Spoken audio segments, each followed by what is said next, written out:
네, 우리는 열왕기하 21장에서 이스라엘 남북의 역사에서 가장 길게 통치했던 므낫세 왕에 대한 이야기를 우리 보게 됩니다.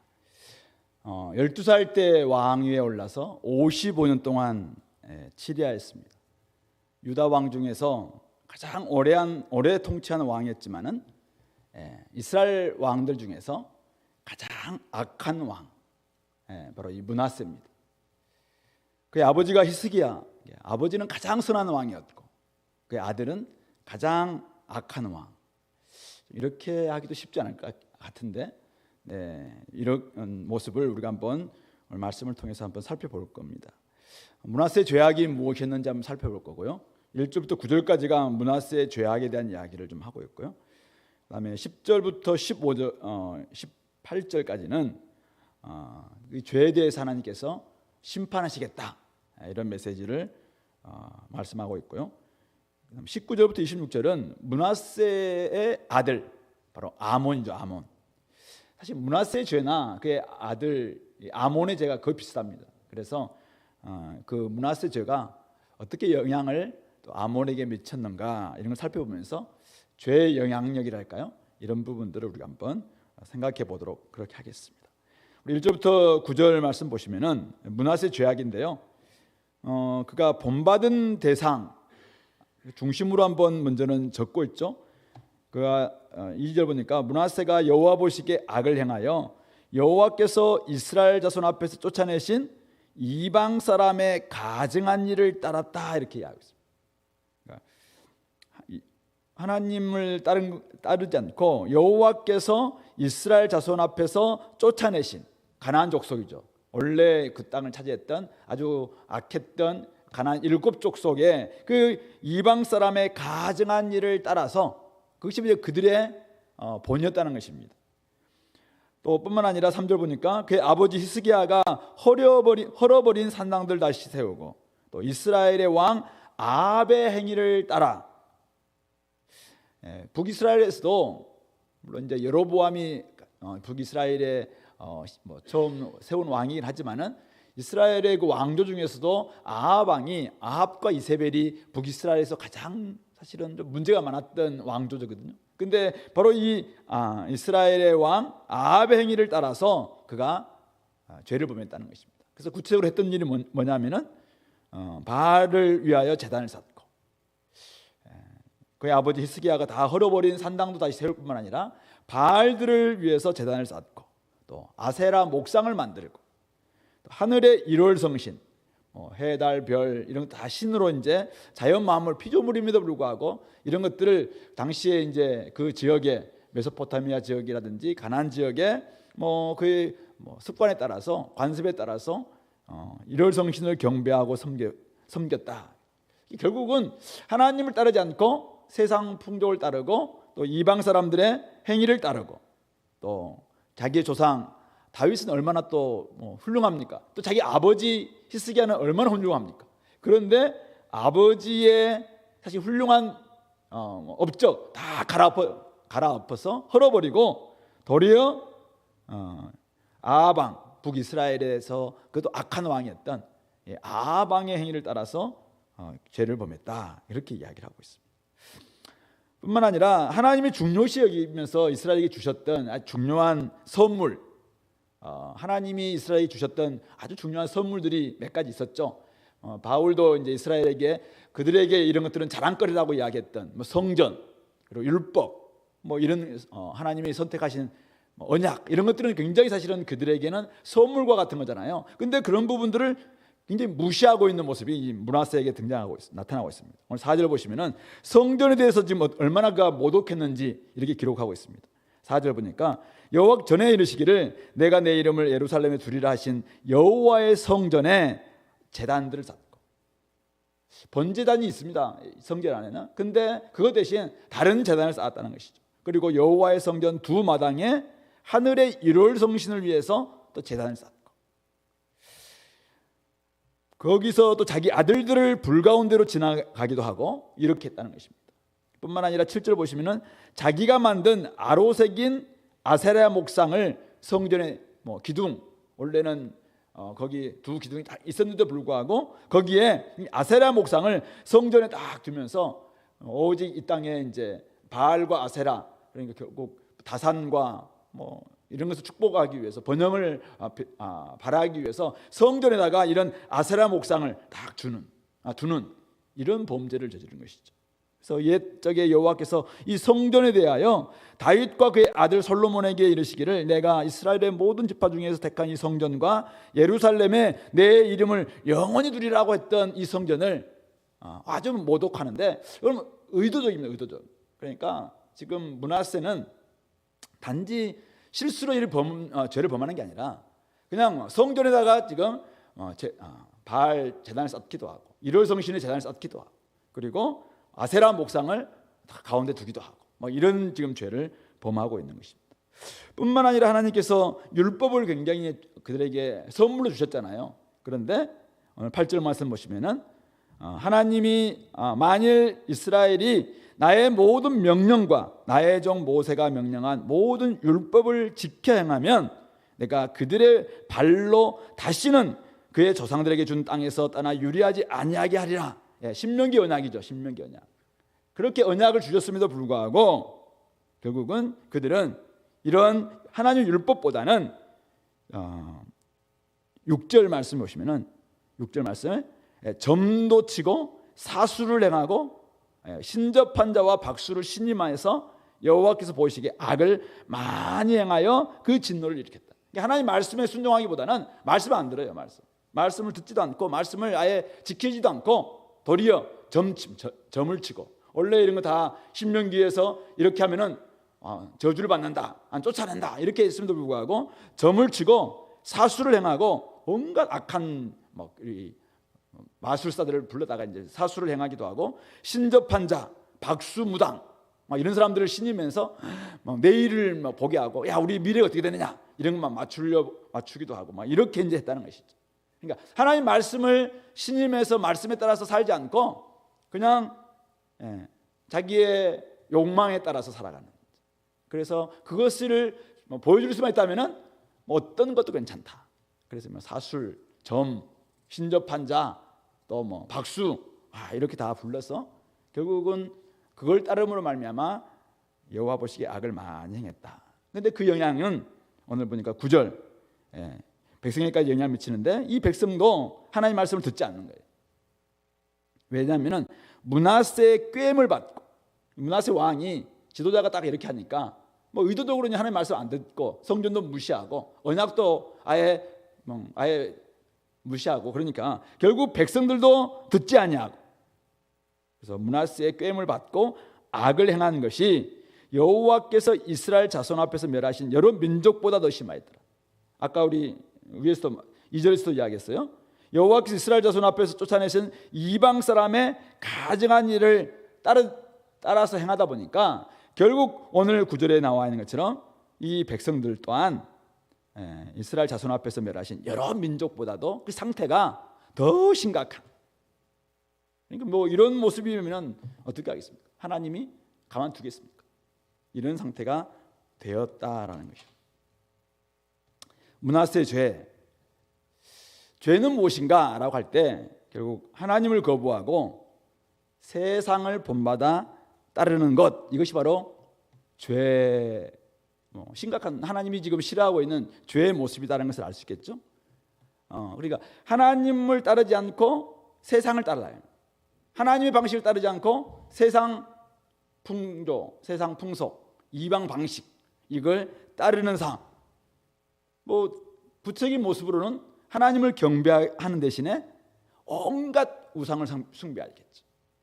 나한테 복을 줄 수 있다면은 어떤 이름의 신도 괜찮다. 그래서 하늘의 일월성신, 바알, 아세라, 지금 온갖 신들을 다 숭배하는 이런 모습을 보이고 있는 것이죠.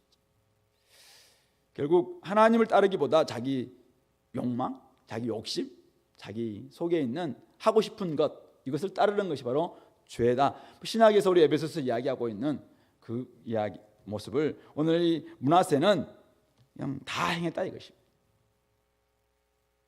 자, 그런 점에서 오늘 우리가 똑같이 므낫세처럼 이렇게 행하는 사람 없을 줄 압니다. 그런데도 혹시 이미 우리가 예수님을 믿을 때 우리는 어떻겠죠? 그리스도 예수의 사람은 우리의 죄된 본성과 함께 육체와 함께 정과 욕심, 탐심, 십자가에 다 못 박았잖아요. 나는 십자가에 다 못 박은 사람들이잖아요. 나는 없다. 나는 예수님과 함께 죽고 예수님과 함께 살았다. 이렇게 고백한 사람들이잖아요. 그래서 우리는 그걸 다 헐어버린 사람들이잖아요. 다 지금 내려놓은 사람들이에요. 오늘 히스기야가 자기 아버지 히스기야가 그 모든 재단을 다 헐어버렸던 것처럼 우리도 예수님을 믿는 순간 우리 악한 습관 그리고 세상 풍조 이 땅의 가치관 추구했던 모든 것들 다 십자가에 못 박은 사람들이잖아요. 맞죠?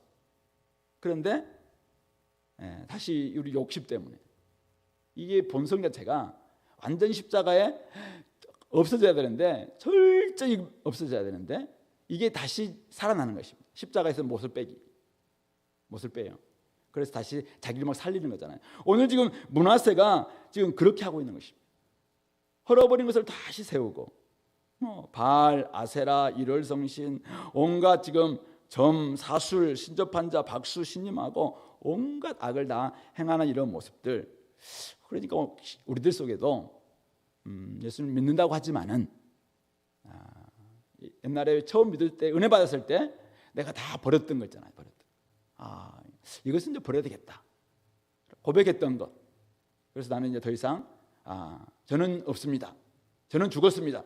하나님 앞에서 예수님 앞에서 예수님은 살고 저는 없습니다. 이렇게 고백했는데 이제 좀 시간이 가고 어느 정도 살만하기도 하고 또 주변 사람들도 다 그쪽으로 가고 있으니까 이제 조금씩 그걸 살리기 시작하는 거죠. 이런 좀 욕망도 좀 살리고 세상 풍조도 좀 살리고 이방 습관들도 또 살리고 그러니까 어떻게 해요? 이게 바로 죄라는 것입니다. 그래서 혹시 우리들 속에 지금 내가 세상을 따라가고 있는 것은 없는가요?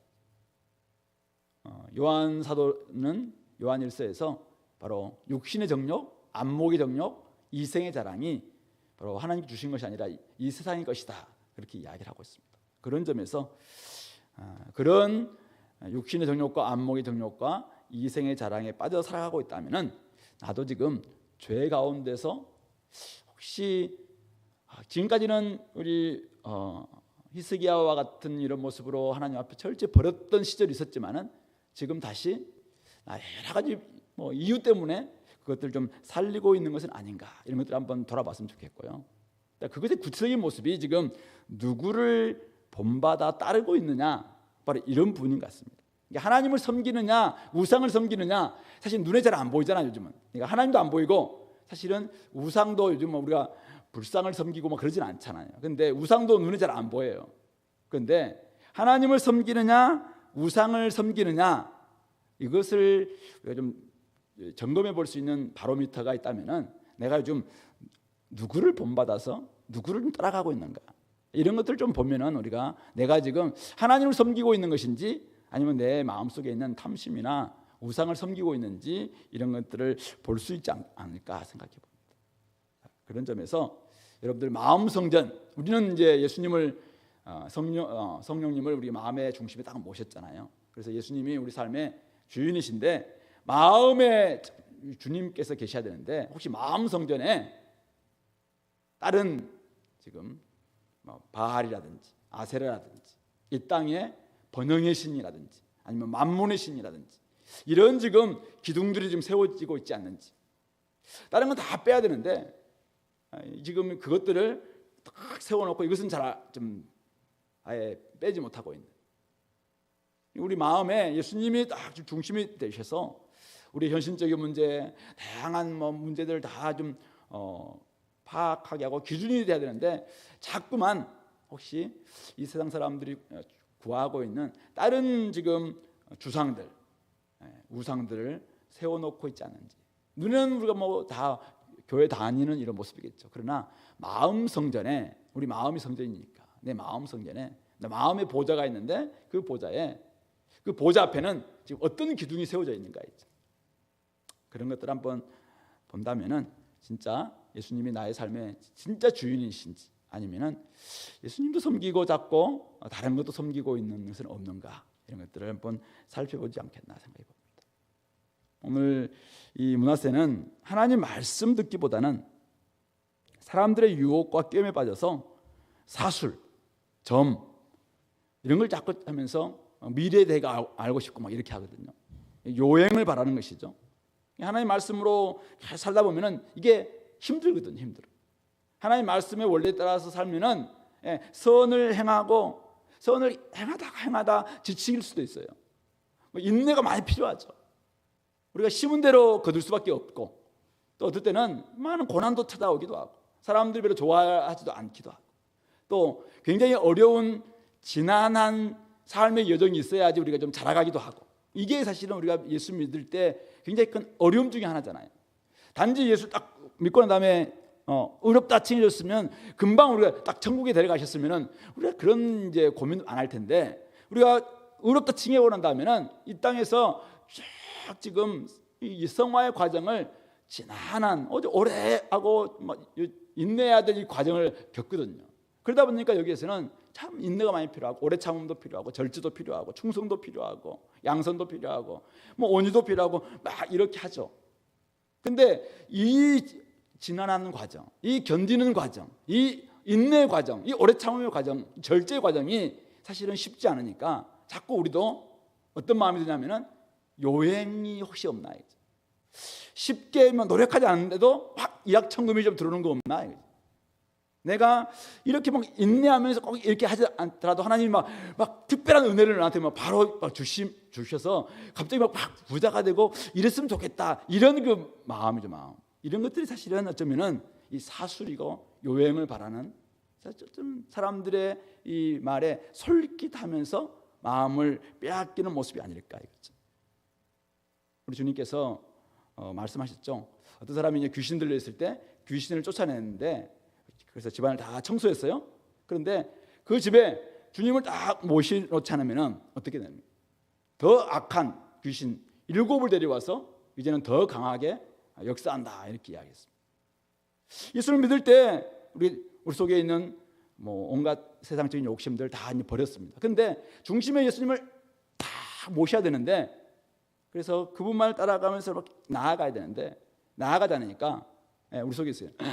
이런 욕심, 저런 귀신, 저런 요행 막 다 들어와서 믿지 않았을 때보다도 훨씬 더 심각한.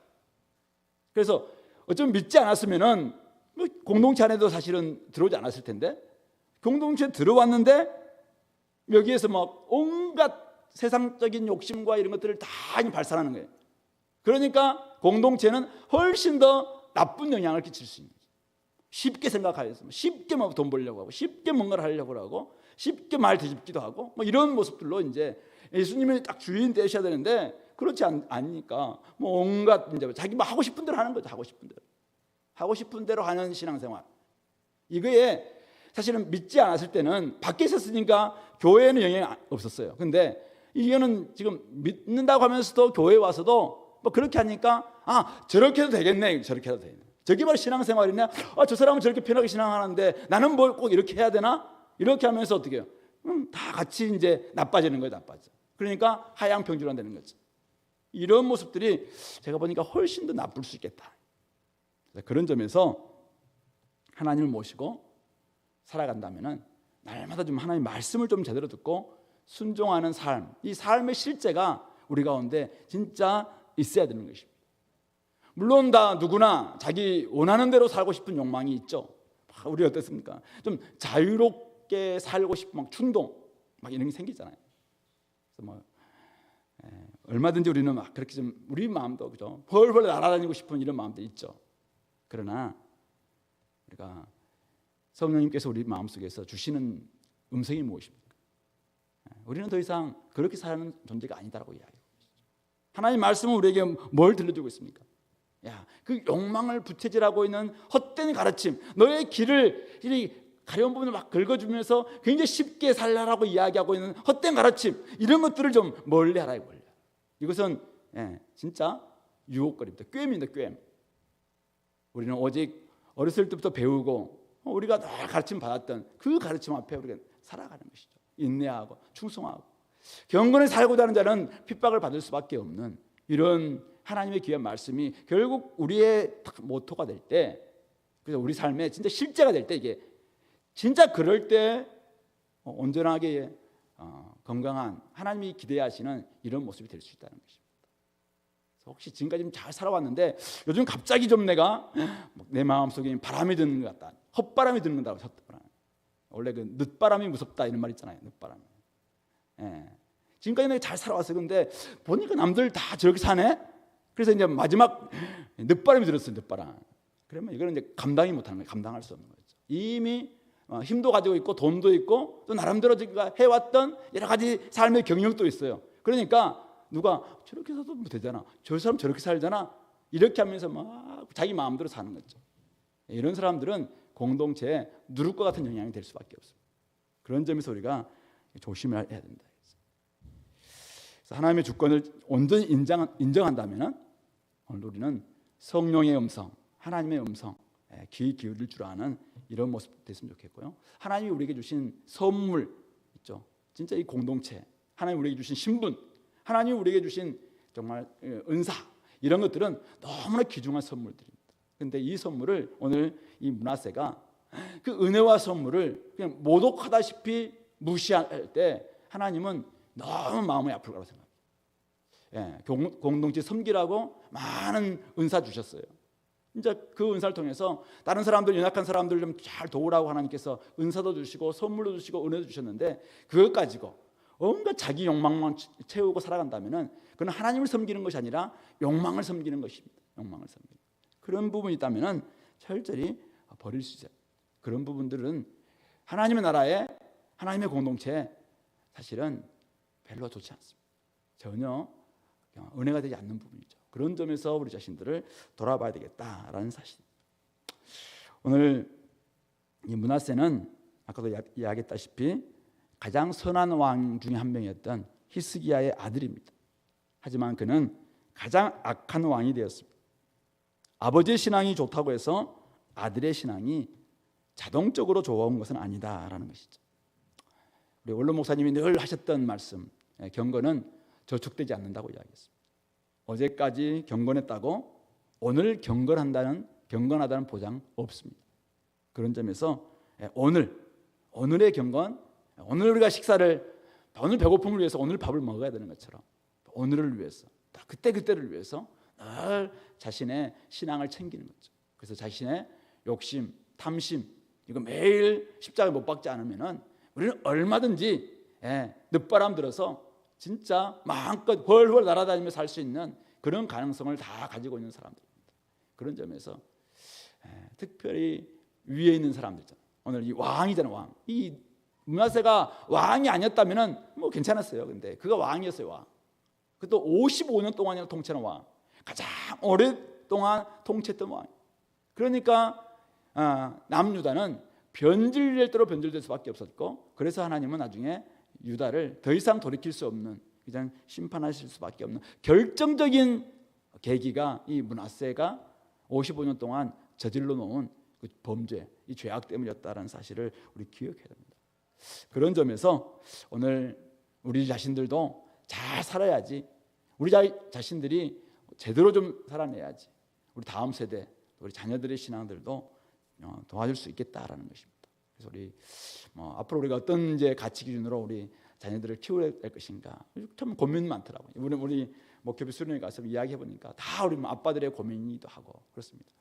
사실은 누구도 이런 장담할 수 없습니다. 자녀를 키우는 우리 부모들이라면은 저도 그렇고 모든 사람들이 다 장담할 수 없는 것 같아요. 그런 점에서 우리가 그들과 함께 더 많이 대화하고 또 그들을 위해서 기도하고, 우리가 유아 세례 줄 때마다 제가 항상 이야기하는 그들을 위해서 기도하고 그들과 함께 기도하고 또 말씀으로 교훈하고 말씀으로 훈계하고 책망하기도 하고, 우리 하나님이 우리 양을 키우는 목자에게 지팡이와 막대기를 주시잖아요. 지팡이를 가지고 앞으로 인도할 뿐만 아니라 막대기 잘못된 뭐 같은 때는 때리기도 하고 또 못된 놈들이 오면 막 치기도 하는 이 막대기를 함께 주셨는데, 하나님이 우리에게 주신 이 신분, 직분은 바로 지팡이와 막대기를 통해서 온전히 우리가 잘 좀 보여줄 수 있는, 참 이것도 쉽지 않죠.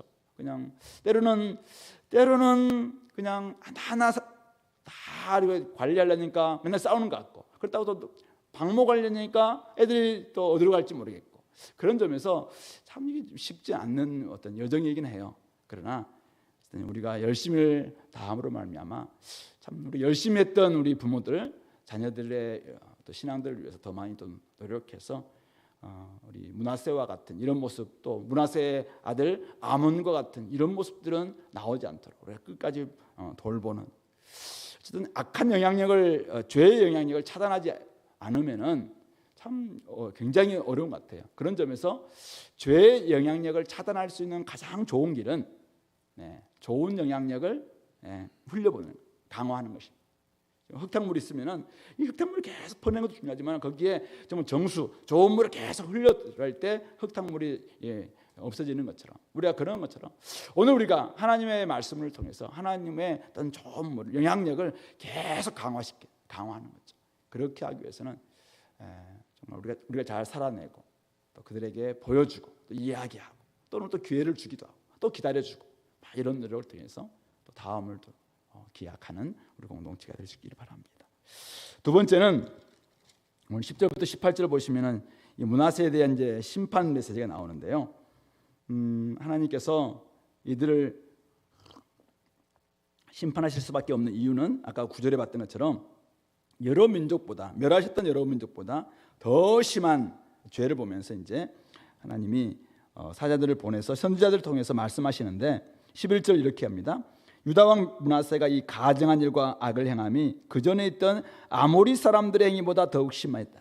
아모리 사람들은 더 심하고 그들의 우상으로 유다를 범죄하게 하였도다.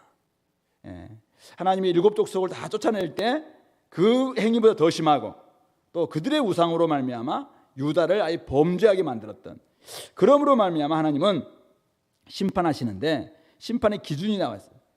예루살렘과 유다의 재앙을 내리리니 듣는 자마다 두 귀가 울리는, 심판의 메시지 자체가 두 귀를 울리게 만드는데 기준이 13절에 나와 있습니다. 내가 사마리아를 잰 줄, 사마리아 북이스라엘의 수도였던 사마리아를 딱 재서 너희들은 이거는 잘못됐다 했던 그 줄, 그리고 아합의 집을 다림 보던 추, 결국 다림추죠. 다림줄과 추를 가지고 결국 그걸 가지고 동일한 기준으로 예루살렘과 지금 유다에 되겠다 이거죠. 그러면서 그릇을 씻어 엎음같이 예루살렘을 씻어 버릴지라. 그릇이 더러워요. 그런데 그릇 안에 이제 온갖 오물이 막 가득 찼겠죠. 이걸 철저히 다 씻어내는 거죠. 깨끗이 씻어서, 우리 설거지할 때 깨끗이 씻어서 엎어놔야지 나중에 다음 쓸 수 있는 것처럼 그 정도로 철저하게 이 안에 있는 오직 더러운 것들 다 씻어내겠다, 그렇게 이야기하고 있습니다. 그러면서 그 방식은 하나님의 심판의 방식은 14절에 나와 있는데 나의 기업에서 남은 자들을 버려 그들의 원수의 손에 넘긴즉 그들이 모든 원수에게 노략거리와 겁탈거리가 될 것이다. 큰 전쟁을 통해서 바로 바벨론에게 이제 이들 넘기겠다, 바로 이 말입니다. 이렇게 했던 이유도 여기 나와 있어요. 왜 이렇게 할 수밖에 없는가? 15절을 보니까 이는 애굽에서 나온 그의 조상 때부터 오늘까지 내가 보기에 악을 행하여 나의 진노를 일으켰음이니라. 하나님이 단지 므낫세의 죄뿐만 아니라, 므낫세가 결정적인 결정타예요. 그러나 므낫세의 죄뿐만 아니라 애굽에서 나온 그때부터 지금까지 하나님이, 우리 신명기 말씀 보면은 그렇잖아요. 옛날부터 그렇게 악한 반역의 DNA가 가지고 있었던 이들, 하나님이 참고 또 참고 참고 또 참고 하면서 계속해서 기회를 주셨음에도 불구하고 또 여전히 이들이 그 죄를 버리지 못한, 이게 쌓였고 계속 켜켜이 쌓아놓은 뭐 퇴적암처럼 계속 죄가 지금 쌓여서 이제 충만한 때까지 이른 것이죠. 그래서 그 죄를, 그 악을 행하여 나의 진노를 일으키기 때문에 그렇게 하겠다. 그러면서 16절 이렇게 합니다. 므낫세가 유다에게 범죄하게 하여 여호와께서 보시기에 악을 행한 것 외에도 무죄한 자의 피를 심히 많이 흘려서 예루살렘 이 끝에서 저 끝까지 가득하게 했다. 하나님이 이들을 심판할 수밖에 없었던 이유가 바로 여기 나와 있죠. 무죄한 자의 피를 심히 많이 흘려서 예루살렘이 있다면은 이 끝에서부터 저 끝까지 아주 가득 찼다는 것입니다. 죄악의 관영했어요. 우리 창세기 6장에 나와 있는 아주 죄악이 관영해서 이제는 더 이상 하나님이 참다가 더 이상 볼 수 없을 지경까지 이르게 되는 것입니다. 그 유대학자 요세푸스라는 분이 이 16절을 주석하면서 이 부분 쪽에서 당시에 그 자기 히스기야 왕 때 히스기야 기도에 늘 함께 동역하기도 하고 하나님의 심부름을 해주었던 이사야 선지자 있잖아요. 이사야 선지자를 이때 므낫세가 이 빈 통나무 안에 집어넣어서 톱으로 키워서 죽였다라고 하는 그런 이제 기사를 적고, 이사야 선지자도 죽였을 뿐만 아니라 많은 사람들 죽였다, 이런 그런 뭐 정설은 아닙니다만은 그런 이제 설이 나올 정도로, 그 정도로 이 므낫세 시절이 악했다는 거죠. 많은 선지자들이 죽임당했고, 그리고 무죄한 자들이 피를 흘려서 예루살렘이 결국 더 이상 하나님이 참아볼 수 없을 지경까지 이르게 되었다. 죄가 쌓이면은 결국 마지막에는 죄값, 사망이 이르는 것이죠. 죄의 값은 사망이다. 죄는 반드시 값을 치르게 되어 있다는 것입니다. 그러므로 아주 출애굽 이후부터 구원받고 난 다음부터 지금까지 계속 쌓아온 오래된 죄, 그리고 그들이 지었던 또 그 죄, 뭐 교리적으로 본다면은 원죄와 자범죄, 이 다 섞여서 그 죄의 값으로 말하고 지옥, 사망, 영원한 불못에 던져질 수밖에 없는 우리 인생이라는 것을 잘 보여주고 있는 것이죠. 이들은 원래 선택된 자들이었습니다. 유다는 특별히. 그런데도 불구하고 이 선택된 이들을, 나의 기업에서 남은 자들을 버려서 이제는 원수의 손에 이제 넘기겠다라고 이야기하면서, 하나님의 심판이 자의적 기준이 아니라, 자의적으로 막 왔다 갔다 하는 게 아니라 아주 공정하고 공명정대하다는 것을 명확하게 이야기하고 있습니다. 그래서 하나님은 북이스라엘을 쟀던 그 추로 여전히 남유다도 그것을 재고 지금 다 보겠다. 바로 그 기준에 합당하면은 뭐 용서받겠지만은, 만약 그 기준을 채우지 못하면은 심판할 수밖에 없다. 이게 바로 하나님의 공의라는 것입니다. 그런 점에서 오늘 하나님 앞에서 죄를 짓고 살고 있다면은 스스로는 그 죄에서 벗어날 길은 없습니다. 죄를 지었다면은 죄값을 치르는 것이 하나님의 공의입니다. 그런 점에서 혹시 하나님께서 하지 말라고 한 일을 계속 하고 있습니까? 그런데도 아직 하나님이 심판하지 않는다. 지금 하나님이 기다리고 있는 것이죠. 하나님의 심판은 점점 가까워지고 있는 거죠. 하지 말라고 하는 일을 계속 하고 있어요. 그러면은 그거는 하나님의 심판은 점점 가까이 지금 오고 있는 거죠. 이 완전하게 충만하게 자기만 한다면은 이제 하나님은 결정적으로 심판하실 것입니다. 그런 점에서 지금 하나님이 싫어하시는 일을 하면서도 뭐 다른 멸망이 아니라 뭐 다른 뭐가 있겠지, 이런 생각으로 낙관하고 있는 사람들이 있다면은 진짜 그것은 헛된 낙관에 불과합니다. 하나님의 심판은 반드시 있다라는 것이죠. 그러므로 혹시 아직도 죄 문제가 해결되지 않는 사람들, 그러면서도 뭐 여유만만하고 유유자적하고 이런 모습으로 살아가는 사람들, 오늘 하나님의 말씀을 보십시오. 말씀은 명확하게 이야기합니다. 그리고 우리가 성경의 역사든 세속의 역사든 간에 역사는 본보기로 명확하게 보여줍니다. 그리고 하나님은 아직도 마지막 남아있는 최후의 심판을 하나님은 좀 기다리고 있습니다. 하나님의 기다림을 심판 취소로 착각해서는 안 됩니다. 하나님은 지금 우리 베드로후서의 말씀에 의한다면 회개할 사람을 기다리고 있는 거예요. 회개할 기회를 주시기 위해서 기다리고 계실 뿐이죠. 이것은 심판의 취소가 아니라 사실은 심판의 때를 하나님이 참고 또 참고 지금 기다리고 계시다는 점이죠. 그런 점에서 지금 생명을 떠나 사망의 길을 재촉하는 이런 삶을 혹시 살고 있는 그런 습관을 갖고 있다면 빨리 그것은 회개해야 됩니다. 바꿔야 됩니다. 죄악의 행동들, 죄악의 습관들, 죄악의 태도들, 오래된 죄 습관이라면 더 어려워요. 그러므로 빨리 이건 결단해야 됩니다. 다른 사람들은 다 모르고 자기만 알고 있는 죄된 어떤 문제가 있습니까? 죄 문제가 있나요?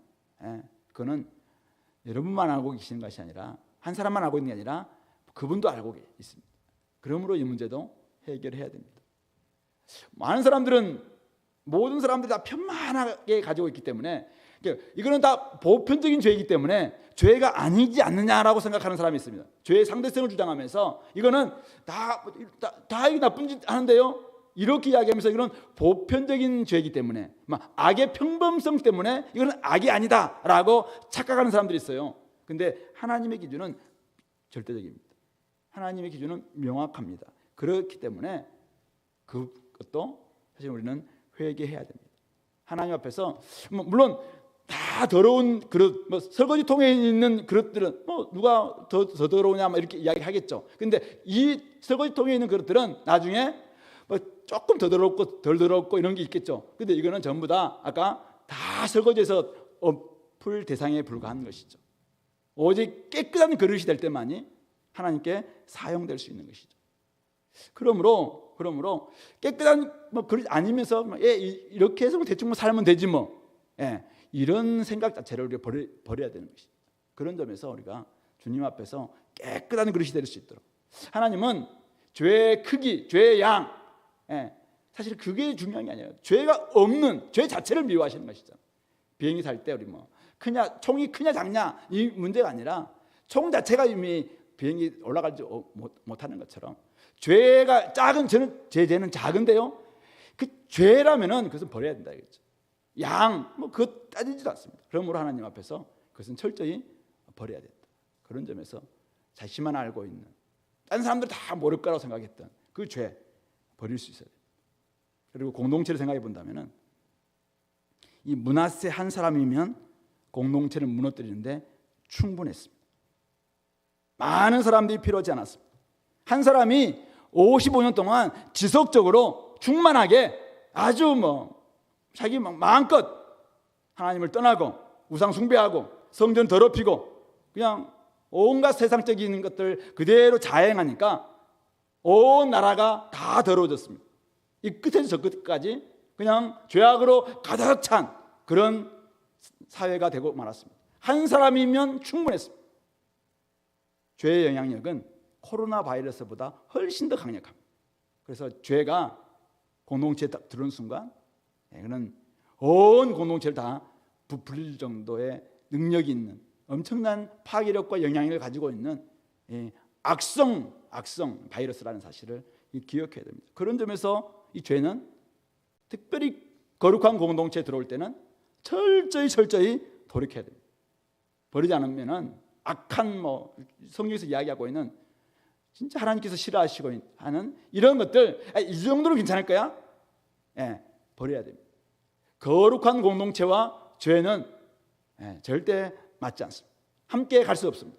그런 점에서 그것이 여러분 한 사람이면 공동체를 망하게 하는데 충분합니다. 한 사람의 죄가 공동체를 더럽히는데 필요 충분 요건을 다 갖추고 있습니다. 이 한 사람이면 얼마든지 다 이게 번져나갈 수 있기 때문에 그렇습니다. 그런 점에서 내가 공동체의 일원입니까?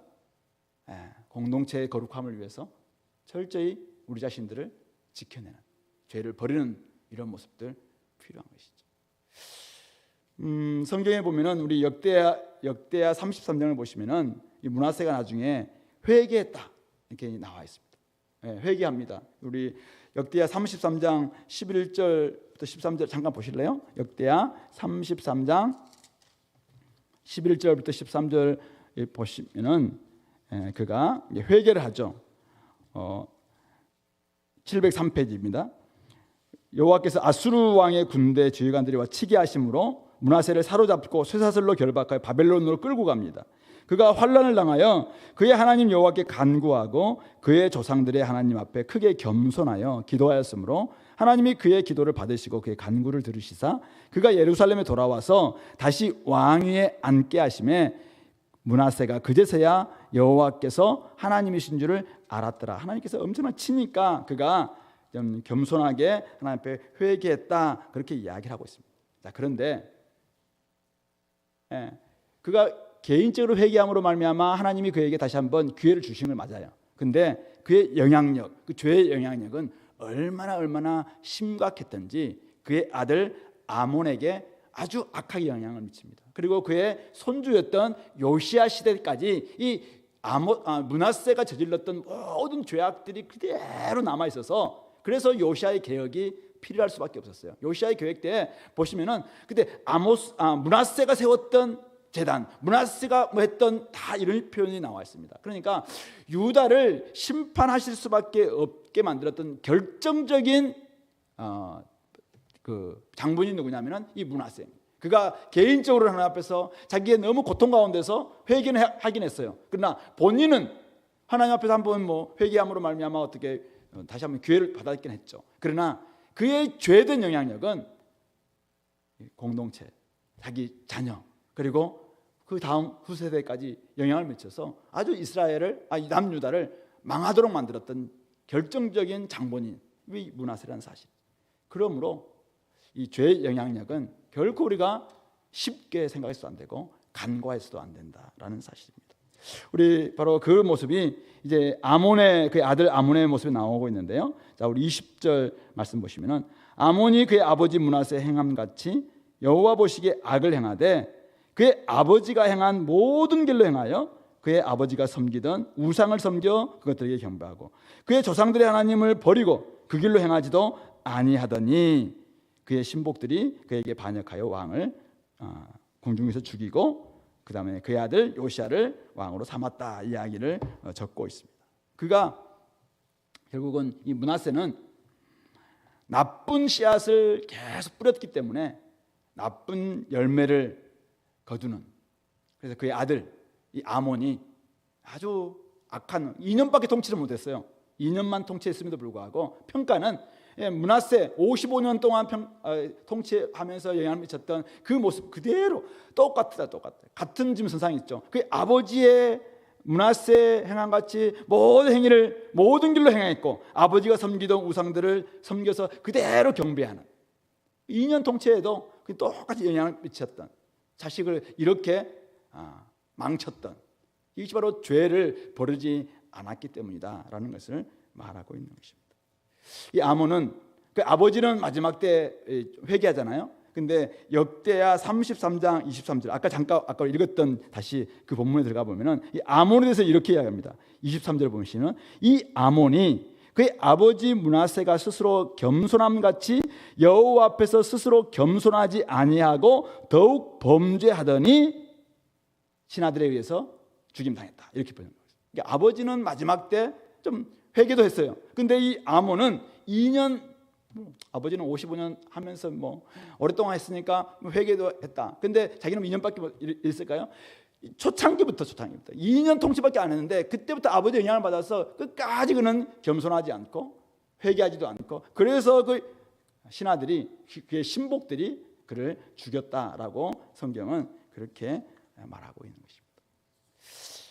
그런 점에서 이 죄의 영향력이 참 얼마나 크고도 심각한가 엄청난가라는 것을 잘 보여주고 있는 것입니다. 그런 점에서 오늘 말씀을 우리 이제 한번 마무리하면서 오늘 우리는 과연 누구를 따르면서 어떤 길로 행하고 있는가 한번 스스로를 돌아볼 수 있었으면 좋겠습니다. 내가 하나님을 따르고 있는가? 아니면 여전히 나는 세상을 따르고 있는가? 우리는 다 뭐 세상을 안 따르고 하나님 따른다고 이야기하죠. 그러나 뭐 살아가 보면은 때로는 우리가 자꾸 하나님을 멀리하고 세상과 가까워지는 이런 경우들도 종종 있기 때문에 우리 자신들 한번 돌아봤으면 좋겠고요. 무엇보다도 분별력이 굉장히 중요한 것 같습니다.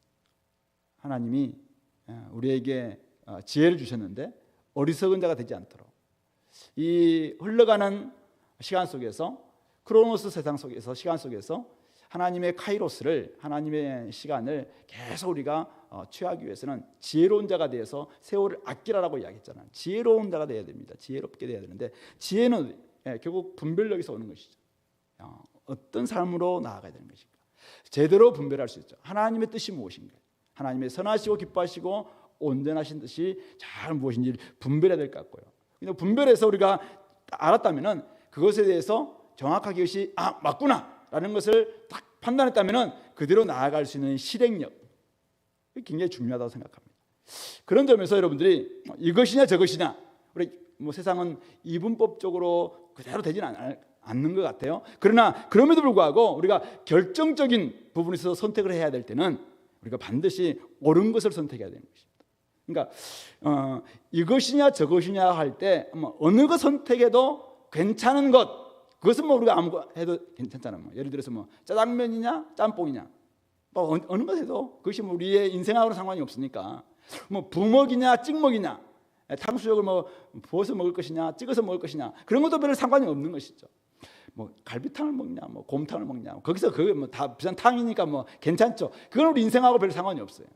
그런데 이제 진짜 중요한 거죠. 천국이냐 지옥이냐, 이런 부분들에 있어서는 여러분들 나중에 어느 나라 살고 싶습니까? 한국이냐 중국이냐, 이것은 여러분들 한국에 살아도 중국에 살아도 사실은 크게 문제는 없다고 생각해요. 근데 문제는 진짜 내가 하나님 나라를 추구하는 천국의 삶을 추구할 것이냐, 아니면 이 땅에서만 계속 살기를 원하는 제국을 꿈꾸면서 살아가는 거기에 나의 인생을 드릴 것인가. 이것은 그런 영생과 관련 있는 문제니까, 영혼과 관련 문제니까 아주 이거는 심각한 문제잖아요.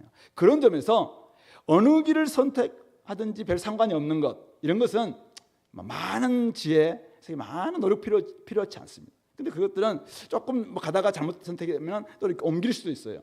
근데 진짜 영혼을 좌우하는 이런 문제에 있어서는 더 많은 지혜가 필요하고, 더 많은 분별력이 필요하고, 더 많은 기도가 필요하고, 그래서 그것을 제대로 판단해서 그 길을 걸어가는 이런 모습들이 우리 가운데 있어야 되지 않겠는가. 특별히 이제 우리 가정의 달 5월, 우리 공동체가 특별히 가정의 달이라고 더 많이 강조하거나 또 행사를 많이 하거나 그런 것은 아닙니다만은, 한번 오늘 우리가 5월이니까 또 이 가족, 특히 자녀들의 아버지가 희스기야였고, 그런데 왜 어머니 이름 헵시바기도 하고, 이런데 왜 아들은 이 므낫세냐, 그리고 므낫세 아들을 아몬은 또 왜 이렇게 됐을까? 이런 걸 생각해 본다면은 참 우리가 신앙을 대물림해 준다는 건 참 이건 쉬운 문제가 아니겠구나라는 것을 우리가 깨닫게 되는데요. 어쨌든 우리가 좀 이 땅을 살아가면서 우리 가족의 자녀들에게 어떤 삶을 우리 보여줄 것인가? 그것은 결국 부모들이 결국 앞장서 있기 때문에 우리 후배들도 마찬가지고 다음 세대들에게도 우리가 끊임없이 그 길을 걸어가면서 그 삶을 보여주고, 또 잘못된 길로 갔을 때는 아까 이야기했던 지팡이로 인도할 뿐만 아니라 막대기를 가지고 사실은 또 점검하면서 그렇게 하면 안 된다라는 것을 명확하게 또 책망도 하고, 이런 경우도 함께 우리가 가야 되지 않겠나라는 생각을 해봅니다. 그런 점에서 여러분들 우리 삶 가운데는 다양한 길이 많이 있겠지만은 성경 안에는 길이 있습니다. 성경을 열심히 묵상하다 보면은 진짜 우리가 그 길로 걸어가, 처음에는 아마 길이 없었을 거라고 생각해요. 근데 걸어간 많은 사람들이 걸어감으로 말미암아 길이 된 그런 길이 성경에는 많이 나타나 있습니다. 다윗이 걸어갔던 그 길이 있습니다. 므낫세가 걸어갔던 그 길도 있습니다. 그리고 히스기야가 걸어갔던 그 길도 있습니다. 그 길을 계속 걷다 보면은 그것은 우리 자녀들이 따라갈 수 있는 진짜 길이 될 거고, 만약 다윗이 걸어갔었어요, 히스기야 걸어갔습니다. 그런데 그 길을 이제는 걷지 않게 되면은 나중에는 이게 숲이 가득 우거져서 길이 사라지는, 그래서 결국 길이 있었는데 길이 없어지는 이런 경우도 생깁니다. 그런 점에서 우리는 앞에 선 사람들이 길을 잘 만들었다면은 그 길을 계속 걸어가는 게 중요합니다. 그래서 이것이 그래야지 길이 될 수 있습니다. 그렇지 않고 앞장던 사람들은 이게 길이었어요. 근데 후배들은 그 길이 아닌가로 생각하고 자꾸만 가지 않게 되면 나중에는 진짜 길도 사라지는 이런 모습이 있죠. 성경에는 분명히 복의 길이 있습니다. 또 사망의 길도 있고, 그런 점에 있어서 우리가 어떤 길을 걸어갈 것인가 오늘 좀 결단하면서 므낫세 아몬의 길이 아니라 히스기야의 길, 결국은 하나님께서 기뻐하시는 하나님을 온전히 경배하고 하나님의 말씀을 온전히 귀하게 여기고, 무엇보다도 하나님의 이름을 두셨던 그 성전을 사모하는 그 길을 우리가 함께 추구하고, 그런 모습들을 우리 다음 세대들이나 우리 자녀들에게 또 보여주면서 또 가르치면서 때로는 또 한번 시도해 보도록 격려하면서 또 잘못된 길로 갔을 때는 야 그렇게 하면 안 돼라고 이야기하면서 또 책망도 하면서 또 같이 보여주고 좀 쉽지 않 지난 오래 걸어가야 될 길이긴 하지만은 그렇게 하면서 나중에 여러분들이 이제 하나님 품에 안겼을 때도 그들이 또 부모가 되어서 그 자녀들에게 야 이렇게 하는 거야라고 이야기하면서 또 보여줄 수 있고 또 그 자녀들이 또 그렇게 보여줄 수 있는 계속해서 그 길을 만들어가는 우리 공동체가 될 수 있었으면 좋겠습니다. 같이 한번 기도할까요? 말씀을 오늘 생각하시면서 오늘 하나님 아버지 우리 속에 있는 죄가 있다면은 그 죄 버릴 수 있도록 도와달라고 기도합시다. 그리고 하나님이 기뻐하시는 모습으로 우리가 말씀 앞에 있는 히스기야의 길, 다윗의 길, 또 하나님께서 원하시는 그 길을 우리가 걸을 수 있는 분별력도 우리에게 달라고 이 시간에 같이 한번 기도하겠습니다.